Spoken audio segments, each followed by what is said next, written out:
Yep, go ahead. Hi everyone, good afternoon. How are you? Good.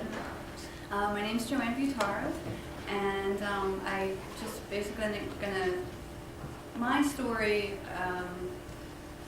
has what you would call a beginning, a middle, and an end, which is not all too common, unfortunately, in sexual assault, rape cases. So I like to tell the story from the beginning, middle, and to the end. And then afterwards, if you have any questions, don't hold back. I'll answer any questions that you have. In March 2004, I met him on Match.com. We emailed several times and spoke on the phone. We spoke on the phone once, and at that time making plans for a date that Friday night. During that date, he drugged and raped me. Although I'm from New Jersey, we had decided to meet at a bar in town here in Philly, and we had 2 drinks and hung out there for a while, but decided to leave that one particular bar and walked a few blocks to another bar. There, I had a drink that I didn't even finish. It was unusually warm that night, and his apartment building was only a few blocks away from the bar that we were at. So he asked if I would like to see a view of the city from his apartment building on the rooftop. I accepted the invitation, and after that, we went down to his apartment. I declined another alcoholic drink, but accepted a soft drink, and this was the drink that he drugged. My only memories are before the drug drink and waking up the next morning, which was about 8 hours later, naked in his bed, sicker than I had ever been before. Although I knew I only had a few drinks, I just assumed I had passed out from too much alcohol. There were many missing pieces to the puzzle that night, but I decided I would put it behind me and move on. Little did I know I was lured by this man who had practiced this particular routine many times before. 1 week before Christmas 2005, which was a year and a half later, I received a call from the Philadelphia District Attorney's Office regarding Jeffrey Marsalis, and if I had met him on Match.com. During that conversation, those missing puzzle pieces that I talked about were all put into place. I was briefly informed of the case against Marsalis and asked if I would give a statement to the police. 3 days later, I was doing just that to a Special Victims Unit detective who explained to me the man I had a date with who fabricated everything about his life except his name. He had posed as a doctor, an astronaut, and to some, a CIA agent. The detective further explained to me they were investigating numerous date rape charges. He had recently been arrested for rape in Idaho while currently being out on bail for an upcoming trial the following month in January, and that would be the first trial of 3 women that was against him.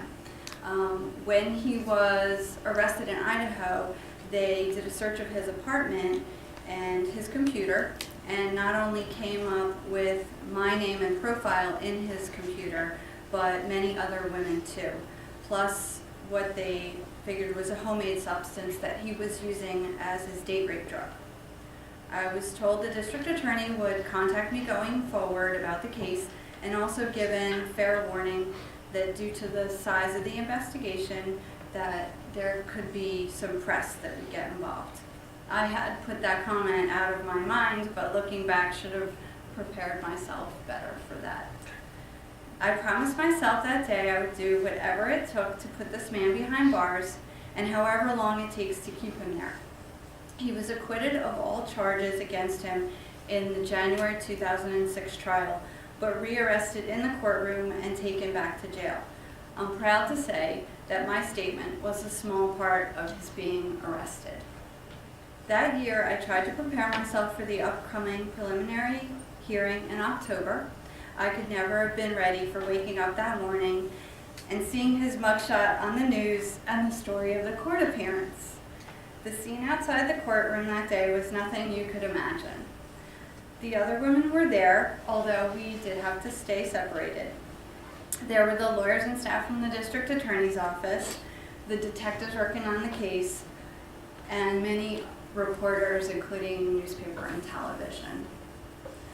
That was the day that I met Kathy. She introduced herself and explained the services provided by WAR, Women Organized Against Rape, and she gave me her card. I did not know until a month later how much I was going to need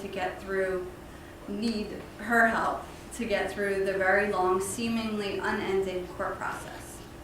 I went in that day to face and accuse my rapist in open court and tell the most embarrassing story that you could ever tell to a room full of strangers.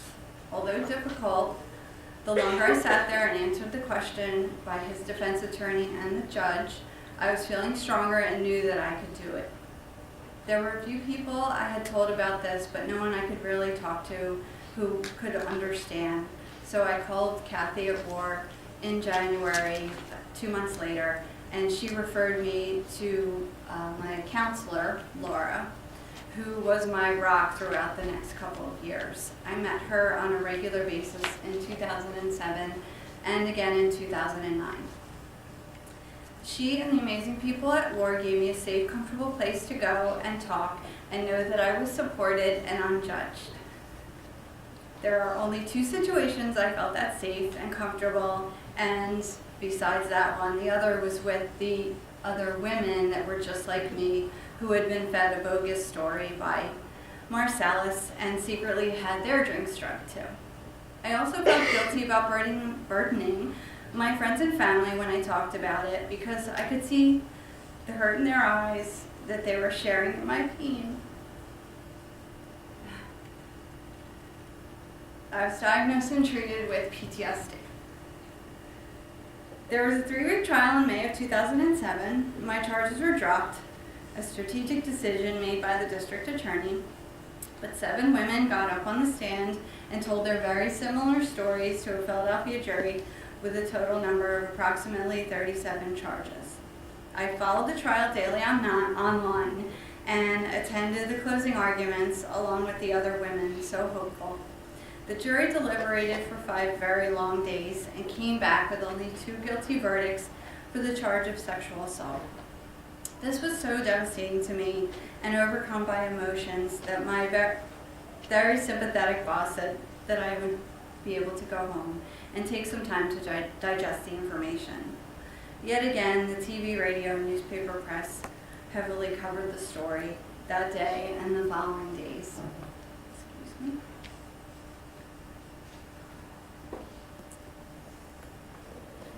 I had previously scheduled an appointment with Laura for that evening that the verdict had come in, and she helped me process everything that was going on in my head.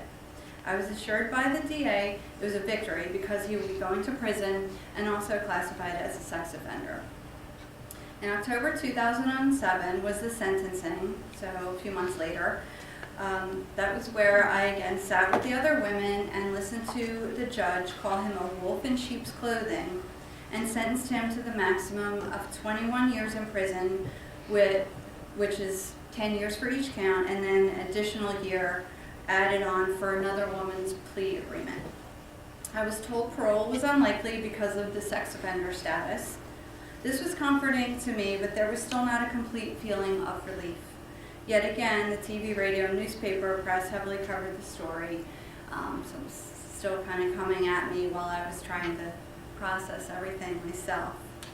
The story doesn't end there, because the way the authorities found me through their original search of his apartment was because he had drugged and raped again in Idaho, which is where he had moved from Philadelphia. But this time the woman immediately went to the hospital and the police. There was a week-long trial in April 2009, and he was found guilty of rape and scheduled for a sentencing a few months later. I was notified by the Philadelphia District Attorney's Office that the Idaho Department of Corrections would allow me to give a victim's impact statement via email. I was happy to be included in this important process. I put together my statement with my counselor's guidance and drew upon all that we discussed in our sessions. The judge sentenced him to life in prison to be served out after the 21 years in the Pennsylvania State Prison. Mine is a success story, although many years in the making and difficult along the way. I received the news from the DA and cried off and on for hours. I was so relieved and finally at peace. One of the issues the prosecution had with presenting their case was that in only 2 states, one being Pennsylvania, they couldn't present expert testimony to the state of the victim's behavior following rape. As of last year, this is no longer the case, thanks to some tireless legislators. Because of the similarity to all the women's stories and the online dating angle and his fabricated identity, this has been covered heavily by the local press and spread to the national press, including an extensive Self magazine article in November 2008, and then interest by ABC News. So a 1-hour special aired on Wednesday night in July 2009, in which I participated with 3 other women, one being his girlfriend that was throughout the whole process. Although my identity was disguised by a blonde wig and fictitious name, I was recognized and approached by several friends and colleagues, and most recently been told by my mom and my brother that others had seen the show as it was being re-aired. They were all very supportive and asked about my well-being, and it wasn't at all awkward. Usually the hardest part for me is telling the story, and in their case I didn't have to tell the story, they already knew it. So over the past several years the show has re-aired on Investigation Discovery and then on 2020. I was very happy to hear this because I want as many people to hear the story as possible. My goal here is to tell my story and let other women know that if this has happened to them, whether it be Jeffrey Marsalis or another person assaulting them, they should come forward, if not to the police, at the very least, to talk to a professional. This story also has been the plot of several television shows, Law & Order, SVU, and The Closer, although not word for word. The scripts were similar yet sympathetic. I stand here today much stronger than I was when all this started. I've had some really bad days, but knew I had the support of Laura and War to get me through. I know I am a different person, but I'm working towards being a better person. I have not regretted one moment of the most painful years of my life. It has now been almost 5 years since the last trial and sentencing, and time does help heal. Upon completion of my counseling, I proudly told my story at the Take Back the Night event sponsored by War and given speeches in my former college, Stockton in New Jersey, at their Take Back the Night events for the past 4 years. I've also spoken to advocate training groups. I started to speak out as a way to somehow pay back all the support that I was given, and I'm now going to be pursuing this forward full time. I have proudly been accepted as a member of the RAIN Speakers Bureau and have some tentative events scheduled. I most recently was interviewed for a show called Very Bad Men that is dedicated an episode to this case to be aired in the spring. Date is still to be determined, and that's on Investigation Discovery also. So that is my story. Thank you for listening. If you have any questions that you think of now, you can ask, or if there's something you think of later, you can email me at joannespeaksout@hotmail.com, or you can tweet me at joannespeaksout. And there you can see all the wonderful organizations that I follow and tap into their plentiful resources regarding the subject. Thank you.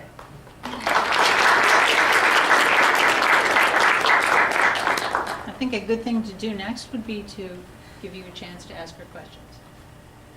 She's comfortable with questions. What would you like to know? Here. Oh, yes.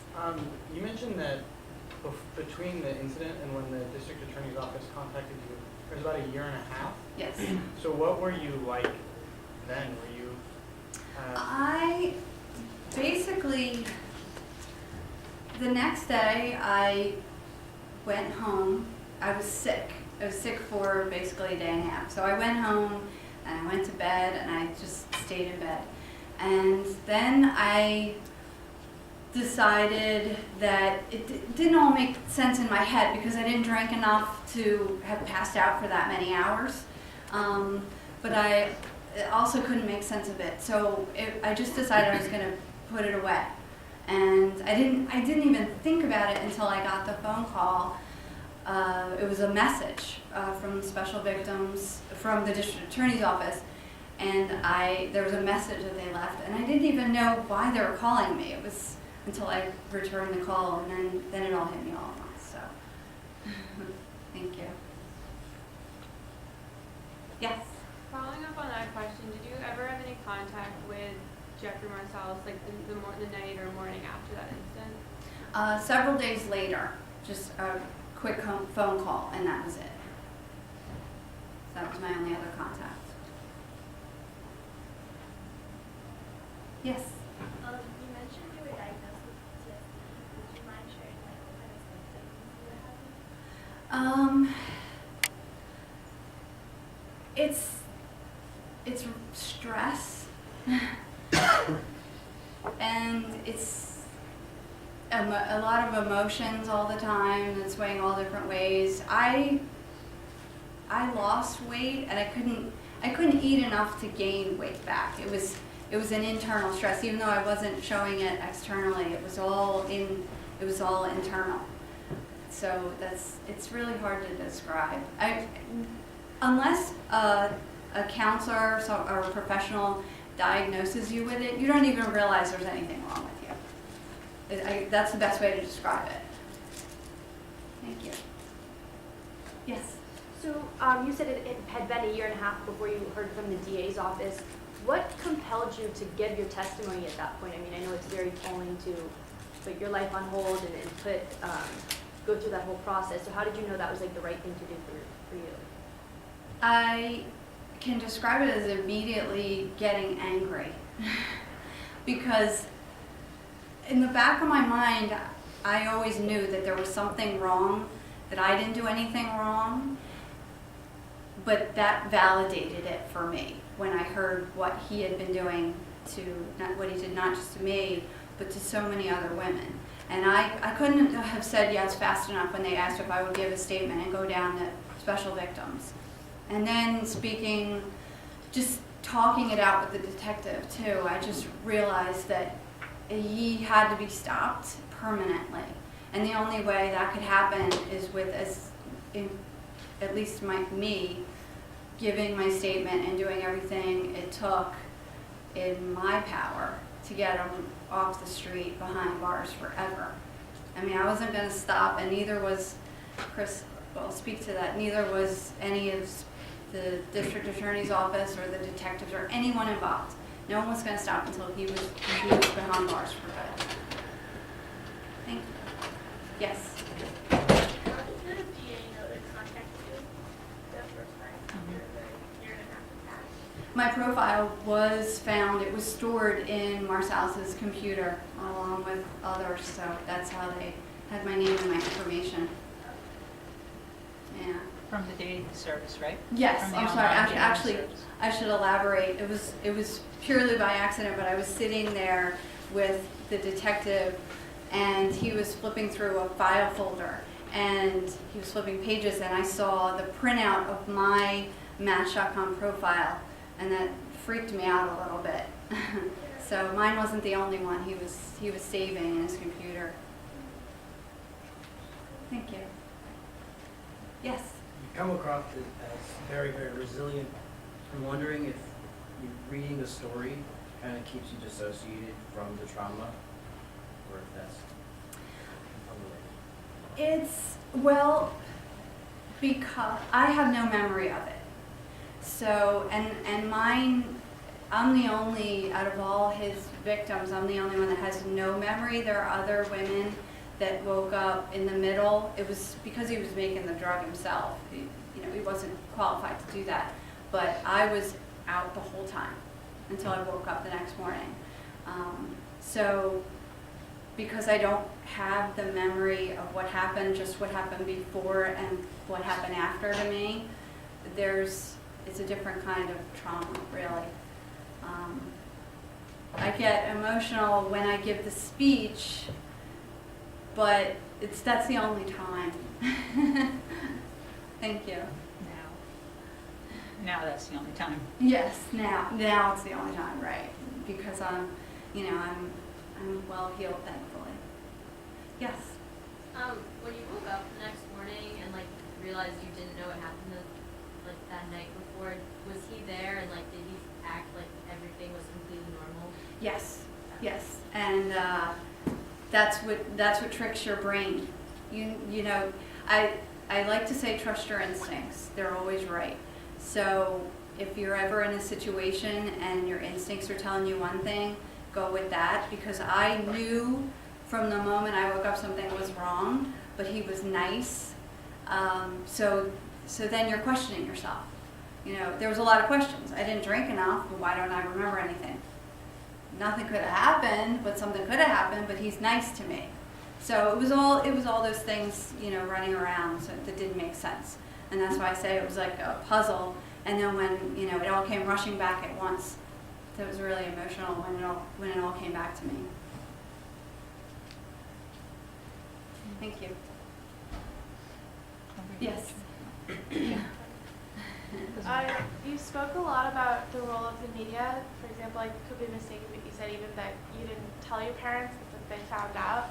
I was wondering if you could talk more about if you felt like the media perhaps violated your privacy, or during the trial, just how that impacted you and your experience. No, I didn't feel as if my privacy was violated, but you just can't ever be prepared for, even though obviously they cannot use my name. The story's there, so in my head, I can't believe I'm watching it in the news, reading it in a newspaper and hearing it on the radio. Normally we watch the news or read the news and it's someone else's story. So when it's your story, it's so surreal. But no, I never felt violated, and now that I'm better, I can use the press to get the message out to help others. So, but I'll be honest with you, the press was always sympathetic. I mean, as much as they need to tell both sides, they were never abusive in any way to the women. So I have to definitely say that that's important. Thank you. Yes. I just have a question. When the SBU unit called you, had they been building this case for a long time, since you said there was other victims before you? Well, Chris can answer that better later, but I do know that they had the other profile, so I know that they had been calling, So yes, they were working on it, but he can answer that question better. Thank you. Other questions? May I ask one? Yes. When you look back on it, do you think you were stressed before you got that call from Special Victims? You were stressed thinking about what happened that night? No, I honestly put it behind me. You and just compartmentalized it completely? Totally. Okay. Yeah, I couldn't have put it further away. And the phone call a couple of days later wasn't seeking validation, it was just a phone call? Yeah. Yes. How long did it take you to return to dating after this incident? I never went back to Match.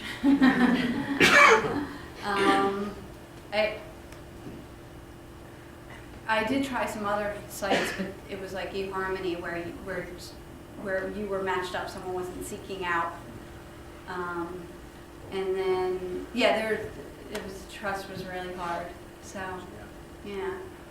I mean, I have moved on, and as Dr. Brown told you, I moved out to California because That's where my boyfriend lives, and I moved out there recently.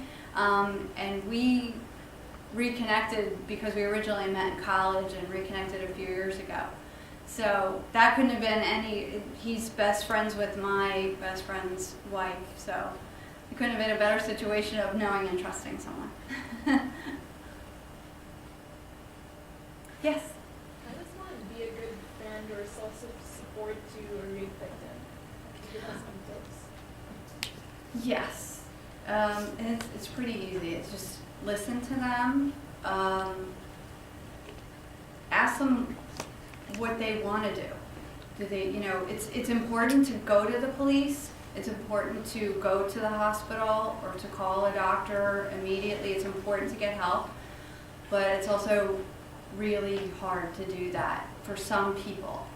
Everyone's different. Me, I knew I was going to power forward, but that's not for everyone. But as a friend, just listen and just tell them that you're there every moment, and even reach out if they're kind of give them too much attention. I think that's a good way to put it. Yeah. Thank you. Anything else you want to ask? It's not gone away, but anything else you want to ask about the story? The account will be more accurate. Okay, then is it all right to book Chris up for a bit now? Yeah. Okay. Thank you.